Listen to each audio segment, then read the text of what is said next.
आज की ये खबर सिर्फ एक नए ऐप लॉन्च होने की नहीं है, बल्कि उस बदलते पुलिसिंग मॉडल की है जिसमें अपराध से लड़ाई अब फाइल्स, रजिस्टर्स और अनुमान के भरोसे नहीं, बल्कि आर्टिफिशियल इंटेलिजेंस और बिग डेटा के आधार पर लड़ी जाएगी।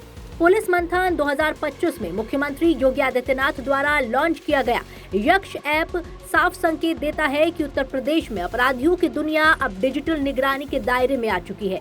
सवाल ये नहीं कि तकनीक आई है या नहीं, सवाल ये है कि क्या अब अपराध करने से पहले अपराधी को 100 बार सोचना पड़ेगा। यक्ष ऐप असल में पारंपरिक बीट बुक का डिजिटल और हाईटेक रूप है, जिसमें हर अपराधी का पूरा प्रोफाइल, उसकी गतिविधियां, उसका नेटवर्क और उसका इतिहास एक क्लिक में सामने होगा। यूपी के किसी भी जिले में जघन्य और सनसनीखेज अपराध करने वाले अपराधियों का उनके मूल थाने के आधार पर रिकॉर्ड, लगातार सत्यापन और अपडेट इस ऐप के जरिए होगा। मतलब साफ है, अब अपराधी सिर्फ थाने की फाइल्स में नहीं, बल्कि पुलिस के सिस्टम में लाइव रहेगा।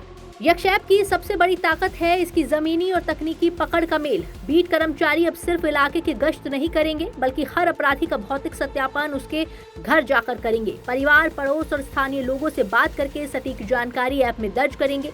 इसके साथ ही बीट का अपराधी बीट सिपाही की जिम्मेदारी का सिद्धांत जवाबदेही तय करता है।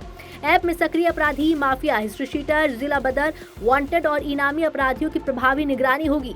एआई पावर्ड फेशियल रिकॉग्निशन संदिग्ध अपराधियों की पहचान में मदद करेगा। वहीं वॉइस सर्च फीचर से पुलिसकर्मी बातचीत की तरह सवाल पूछकर अपराध से जुड़े जवाब पा सकेंगे। टॉप 10 अपराधियों के चयन की प्रक्रिया भी पारदर्शी होगी। किसी बड़ी वारदात के बाद यही डेटाबेस तुरंत संभावित अपराधियों को मार्क करेगा और बताएगा कि उस अपराधी की जानकारी किस पुलिसकर्मी के पास है।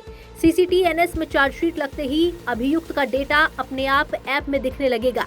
सजायाफ्ता अपराधियों, हिस्ट्री शीटर, लाइसेंसी हथियार और कारतूस, सब कुछ अब एक ही डिजिटल प्लेटफॉर्म पर ट्रैक होगा, वो भी कलर कोडिंग के साथ। लेकिन यक्ष ऐप की असली ताकत सामने आती है इसके एनालिटिक्स और प्रिडिक्शन सिस्टम में। ऐप अपराध की संवेदनशीलता, अपराध का समय और इस्तेमाल हुए हथियार के आधार पर अपराधी का स्कोर तय करता है, ताकि पुलिस पहले से तय कर सके कि किस पर ज्यादा नजर रखनी है। अगर कोई अपराधी अपना ठिकाना बदलता है तो बीट कर्मचारी की एक रिपोर्ट पर नए इलाके के बीट पुलिसकर्मी को तुरंत अलर्ट मिल जाएगा। जुआ, अवैध शराब, हथियार, ड्रग्स और पशु तस्करी जैसी गतिविधियों की निगरानी भी इस सिस्टम से होगी। इसके साथ जोड़ा गया है क्राइम GPT, जो अपराध से जुड़े डेटा को ऐसे समझाता है जैसे कोई इंसान जवाब दे रहा हो। और सबसे अहम, एडवांस गैंग एनालिसिस। अब FIR और दस्तावेजों को खंगालने की जरूरत नहीं, AI खुद बताएगा कि कौन कौन अपराधी मिलकर गैंग बना रहा है। यानी वारदात के बाद नहीं, वारदात से पहले कार्रवाई का रास्ता। बड़ा सवाल यही है, क्या ये तकनीक अपराध को जड़ से खत्म कर पाएगी? जवाब शायद समय देगा, लेकिन इतना तय है कि यक्ष ऐप के बाद यूपी में अपराधियों के लिए अंधेरे में छिपना पहले जितना आसान नहीं रहने वाला है। ब्यूरो रिपोर्ट, जी मीडिया।